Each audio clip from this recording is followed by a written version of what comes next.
Thank you so much for being here today. We know you're a pretty busy guy these days. But maybe to orient the audience here in person and online, if you could talk about your early vision and your inspiration in growing up in Spain. My early vision for life? For Thanksgiving? No, your early vision for restaurants and then probably which will lead into the World Central Kitchen. Yeah, because when I came, they were obviously clapping, and you told them, I'm not cooking today? Shoot, I didn't. But I can tell you, I've seen the food they're prepping out there. I don't know if it's for you or for some other group. I guess it's for you, but it smells amazing. But listen, I'm 53 right now, and very often, probably happens to all of you, right? People come to you like with questions, thinking that you have all the answers. And I have a feeling I'm 53, and the more I know is the more I know nothing. Like everybody makes me an expert on Spanish cooking, and I know a lot about the Spanish cooking. That's my life. But the more I travel through Spain, is the more I learn about all the things I don't know. If I go back to my early life, what I always knew is that cooking was a way of life. Cooking is what my mother and father, who were nurses, always did. I didn't know that we cook at home all the time, not because they were great cooks, but because the finances didn't allow us to go to restaurants. Actually, going to a restaurant was like a very big celebration. But this is the moment I began learning things that I never realized the importance in my life, but seeing my mother making croquetas. If you come to my restaurant, you'll know croquetas. And if you don't, I don't know what you're waiting for. But croquetas was this dish at the end of the month, where she will get every scrap left in the kitchen, a little leg, a piece of ham, make a bechamel, put all that stuff, chop, and then roll it on breadcrumbs. Breadcrumbs that she made using the coffee grinder. That's why the coffee in my house was always very heavy, it was very thick. And those croquetas she will fry. I never remember any of the dishes of the beginning of the month. I only remember the dishes at the end of the month. The garlic soup with garlic and water. Was amazing. So it's these moments in life that if all of us, we go back, sometimes we don't give the importance they had in who we became. But in a way, for me, it's been going through life. When I came to Washington, D.C., I was in a soup kitchen, not only learning and helping and sharing my knowledge, but actually the knowledge I was sharing with people was not the amazing, sophisticated dishes that I learned through life and through the best restaurants in the world and cooking school, but those sound bites and moments of my mother helping feed the family even when there was no money left in the bank. I guess that's why today I see the importance of food to be the solution to many of the problems. When you have, things are easy, but when you don't have, actually things can be easy too. You need to know how to make the impossible possible. My mom showed me that the impossible was possible, that she was feeding a family with an empty refrigerator. Still to this day, something amazes me. Oh, that's great. I might already know the answer to this question, given what you just said, but who has been the most influential person in your life? Wow. It's difficult to say one person because everybody uses, all of you probably have memories of those people. People you met, people you didn't meet. People that probably right now, as I'm telling you this, you're feeling a little bit guilty because you never called them back for the last 40 years, but they were important in your life, the person you became. I have those people too. But it's other people I never met. But people I met, Ferran Adrià, an amazing chef. He was the chef of a restaurant called El Bulli. Without a doubt, the most sophisticated restaurant in the history of mankind. The chef that went to science. But he was not cooking like science. He only went to science to understand what was happening in cooking. That's why him and I, we created a class at Harvard at the School of Physics with professors. Why? Because you can explain physics just through cooking. Every single aspect of physics. If we have that knowledge, you know, anybody made ever mayonnaise from scratch? Probably you don't. Some of you probably did. And some of you, when you try to make mayonnaise, the olive oil and the egg, they didn't like each other, bah, it broke. Well, that was a problem, but then you could argue, instead of making mayonnaise, you were making a dressing, an egg dressing. You see, you change the name of the recipe and problem solved. Ferran Adrià gave us the knowledge of how to make mayonnaise and why mayonnaise happened, and why the molecules of water and oil and the droplets of protein in the egg yolk will make mayonnaise possible. Ferran Adrià was very important to me. But then Clara Barton was very important to me. Clara Barton was this amazing woman who single-handed was behind the flying hospitals during the American Civil War. I love the name flying hospitals because they were flying behind the lines, taking care of the wounded. It's the woman that created the Missing Soldiers Office, trying to find what happened to the people that lost their lives. It's the woman that created the American Red Cross. One person, one woman, alone, only with a big idea, big heart, and showing up and making it happen. And then Robert Egger, I met him 30 years ago. He was the soup kitchen I was mentioning, DC Central Kitchen. He's the guy that showed me the power of food, to be not only chefs like me cooking for the few, but then chefs like me cooking for the many. And he's the guy that told me one phrase that will never escape my mind. I think I repeat that phrase more than he's ever done it.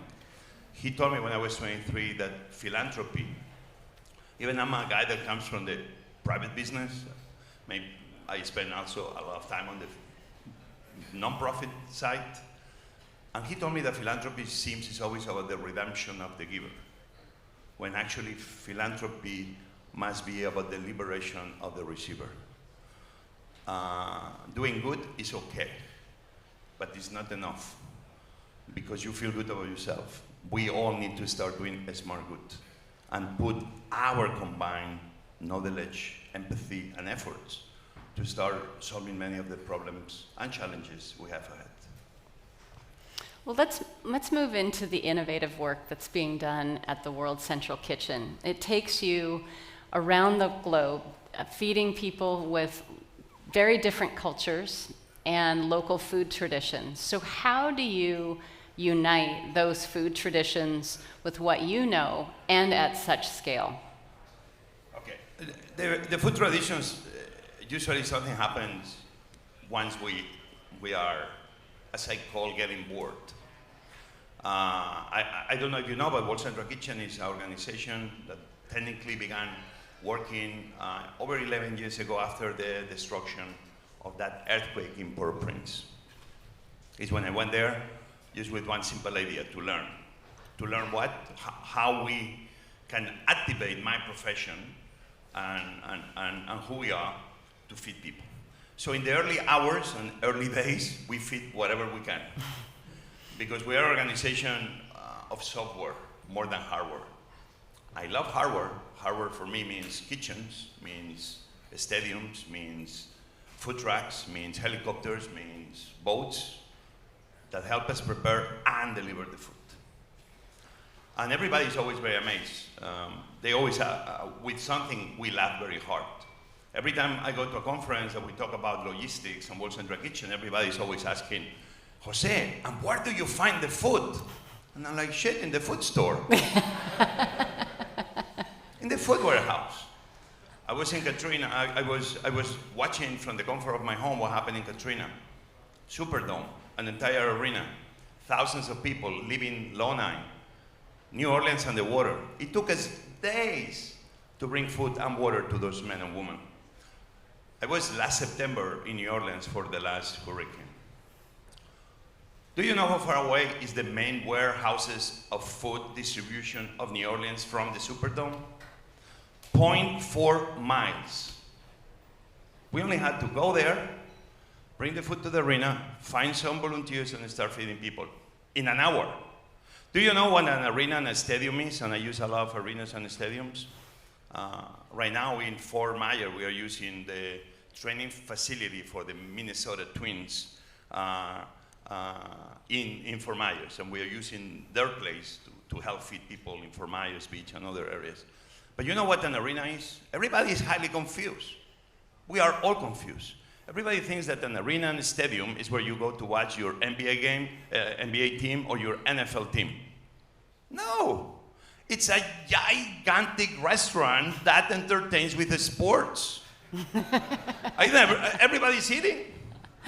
Everybody's waiting in line to get the hot dog. Like, go watch the game. So this is, you see how we see it.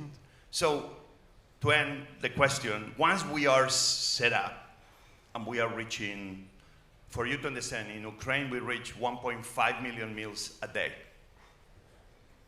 How? Oh, it's...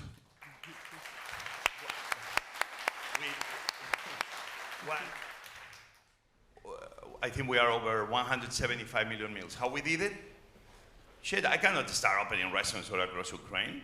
The restaurants were closed. The only thing we did is we opened them back up. We had 550 restaurants. What else we did? We needed warehouses to host the food and to make bags to bring to the people in the rural areas with no infrastructure, near the front lines, with no supermarkets. The issue of Ukraine was not lack of food, it was lack of infrastructure. When people were escaping the war, obviously infrastructures break down. 15 million people displaced in Ukraine. The entire system goes down, collapses. But that's going to your question. What we were cooking in Ukraine? Well, the main ingredients there are your cabbage, a potato, and pork. What they make with that? Borscht, Ukrainian borscht. We were making in the early days of February, March, when the temperatures were very cold, and we are making right now because temperatures are again very cold, traditional soups that was what they had available that we could buy local. So in the process of feeding people in need, we were investing the money in the local economy, multiplying the dollar 3 times, creating jobs, maintaining the local economy functioning. And we were making the dishes that they like, but it's only because it's the smart thing to do. Because I'm not gonna make in Ukraine Chinese fried rice.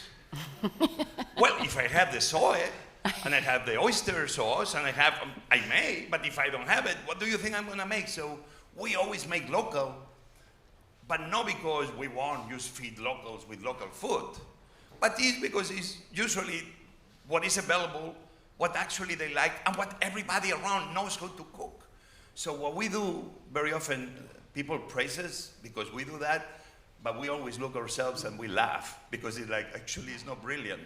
It's actually, it's the only thing we could do, but to feed the locals what the locals have. We only make the very difficult sometimes seem very simple. So what's not simple is how you and your teams, as you move into pretty scary places, whether or not that's the Ukraine or just even in the aftermath of Hurricane Ian, how do you and your team summon the courage to navigate these environments and successfully deliver when no one else can? Well, you know, I never thought we'll ever lose anybody. And in Ukraine, we lost 2 people. There is probably the first time I really realized that the teams we have in Ukraine, more than 4,000 people, they are food fighters. There's many ways to fight against oppression and unfair wars, and these people are doing it through food. We lost 2 people. We've been in danger situations often, but when you're going to the hurricane, this can happen.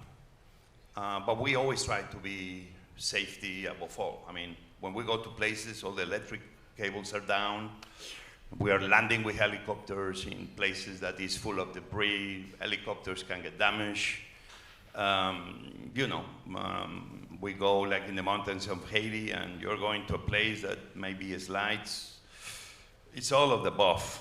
But we've learned how to, number one, be safe in the process of helping others, so we are not the ones that need to be rescued. But at the same time, it's very, very simple what we do. To give you an example, Bahamas, we did 3.1 million meals, and that was logistically a little nightmare, and something I was preparing myself for, in a way, theoretically. The difference with us and other organizations is everybody goes on the planning mode. We all plan for the future, right? Plan for life, plan for family, plan for our business, plan for retirement. And then it's plans. In the office, we all have plans for eventualities. If something happens like this, we will do this. What did we learn during COVID? That nothing goes as planned.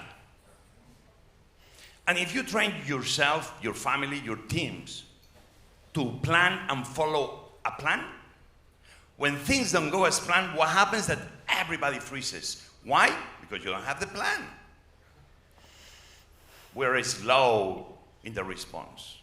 But when you change the mentality simply by embracing the complexity of the moment and use the word adaptation,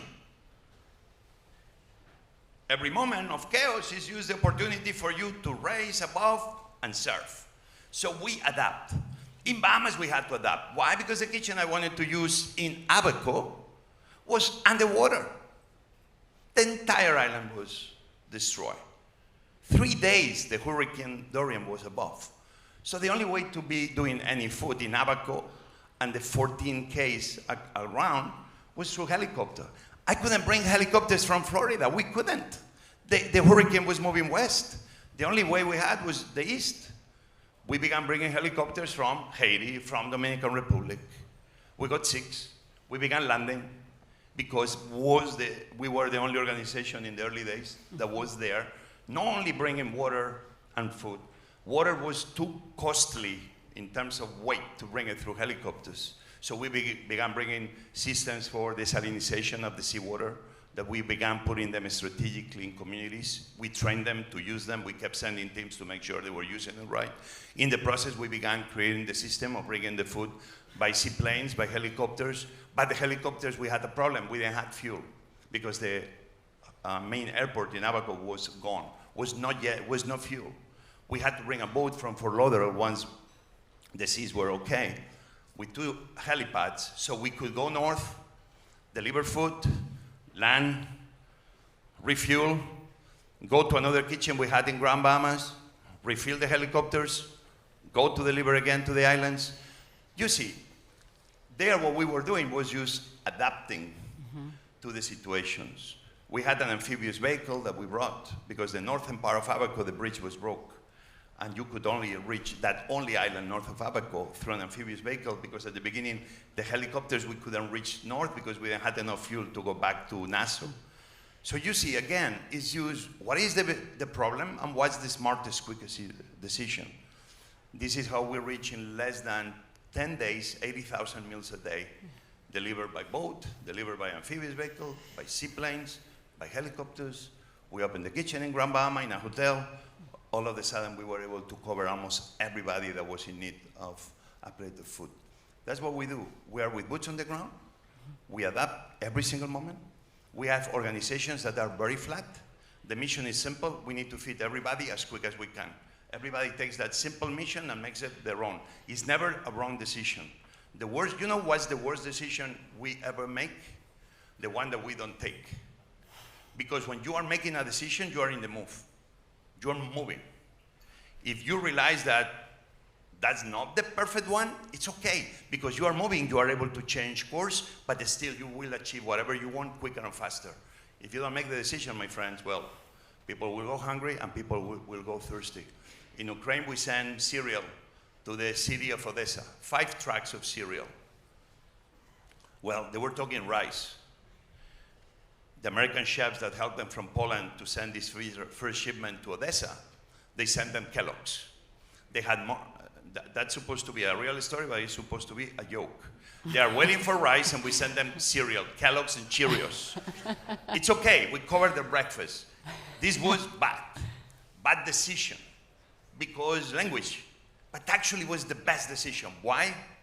Because we established the system of delivering food to Odessa. We established the system of knowing who was receiving and what were houses. We established the system of knowing that was people that needed us. We established communications with a city that needed our help. You see, it's never a bad decision. The worst decision will always be the one you never take. Well, maybe just for a second thinking about that, and you talk about failures, and what failures might you have experienced through some of these efforts, and how did those learnings help inform different outcomes? Well, I think I've been always crediting Winston Churchill with this phrase, but now some people told me that he never said that, and I'm like, well, maybe Seems you like were he not in should the have. room. So did you ask Winston himself, President Churchill? But he said, so obviously with leadership, Sims is always attached the name success next to it. And I don't think leaders are the ones that celebrate the biggest successes, but they're the ones that are able to take as their own the biggest failures and learn and make something about them. Churchill said that success was going from failure to failure without losing enthusiasm. And enthusiasm is something I don't, I'm not shy of enthusiasm. I mean, my team was losing against Madrid the other day 4-0, and still I thought we could score 4 goals in the last 2 minutes. I mean,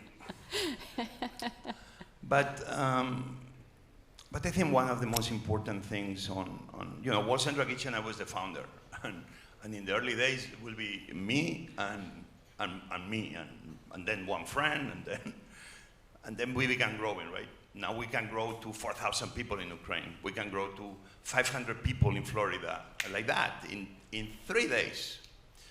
I decided that the most important thing for me was just watching how everybody, as we were going from mission to mission, they were learning on their own, with boots on the ground, not in the classroom, but in the real place. And I began realizing that sometimes being a leader is not leading by the front, but is leading from the back. And sometimes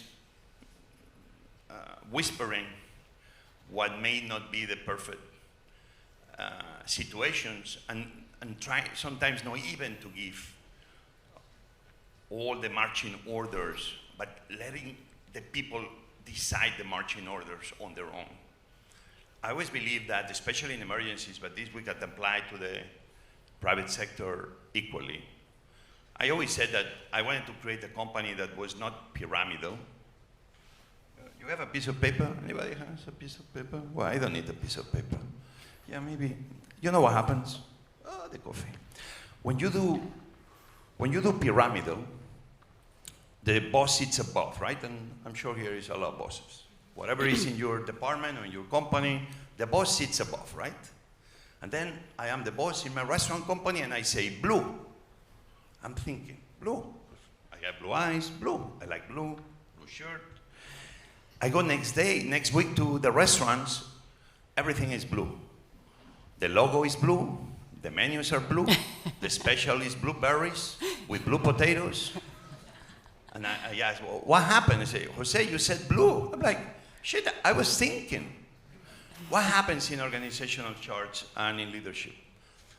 That who sits at top is something called gravity. Newton saw it first. What happens with gravity? Brings things down, brings ideas down.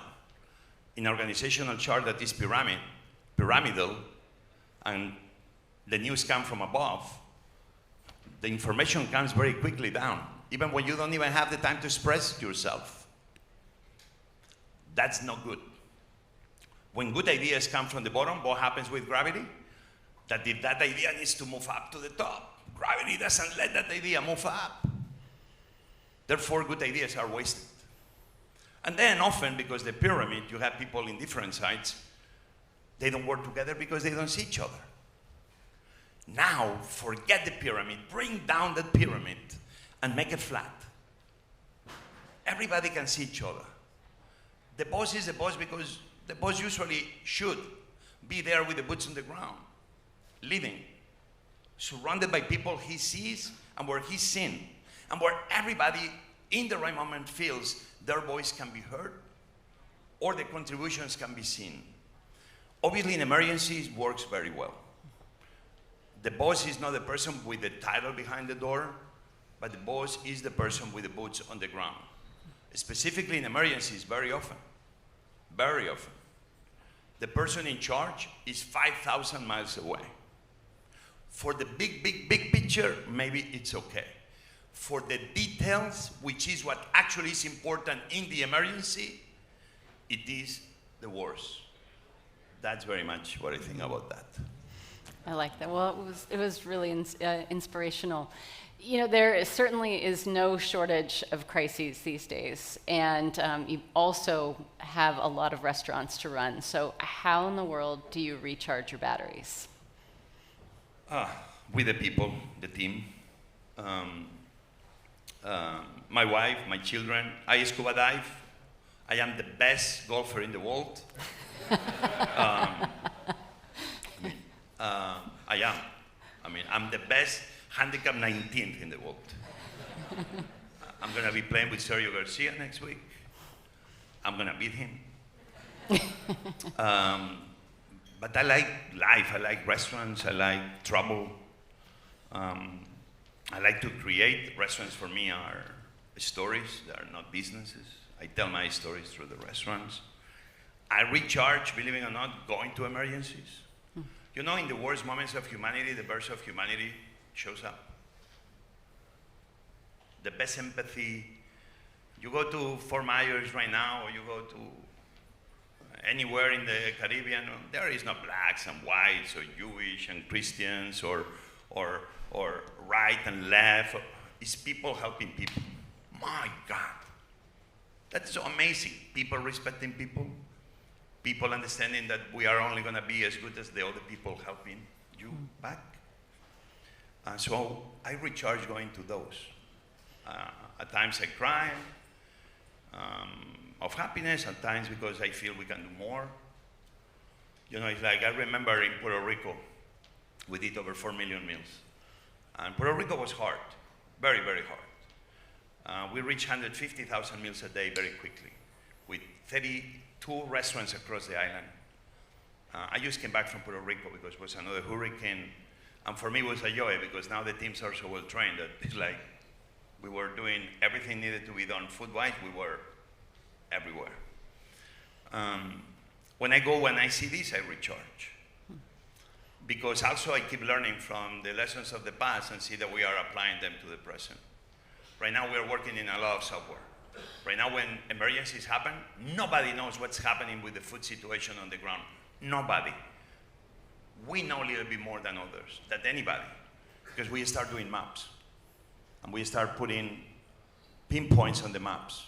I can tell you what community any of our teams went to see, and what happens, they need food, or is nobody there, where the bridges are broken, what other organizations may be there. So you ask me how I recharge this way, you see. At the end, I guess I don't know how to recharge just reading a book, but when I can, I play golf, and I'm telling you, I'm the best handicap 19th. Well, the last question that I think we have time for is just thinking about your future vision and thoughts on the World Central Kitchen in the next 5 years, and how can the audience here and online get involved? Well, obviously, it's many ways. Everybody, as I say, I'm a cook and I feed the few, but I found the way to help feed the many. We are the biggest organization in the world Central Kitchen. We are.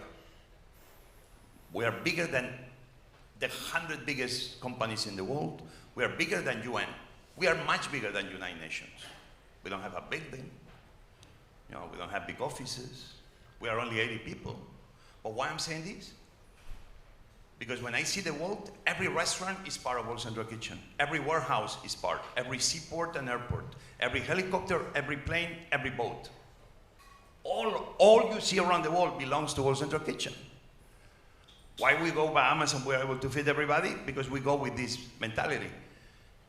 What happens is that the restaurants and the warehouses, they don't know they are part of World Central Kitchen, but we behave like they are.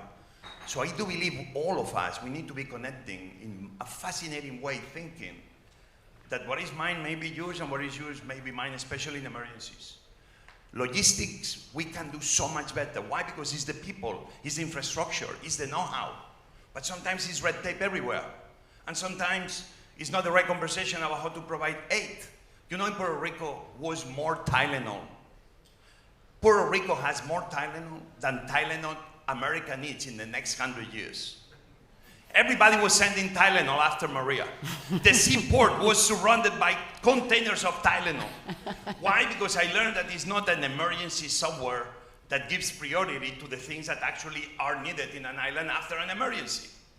And we send too much of what we don't need and not enough of what then we create a backlog.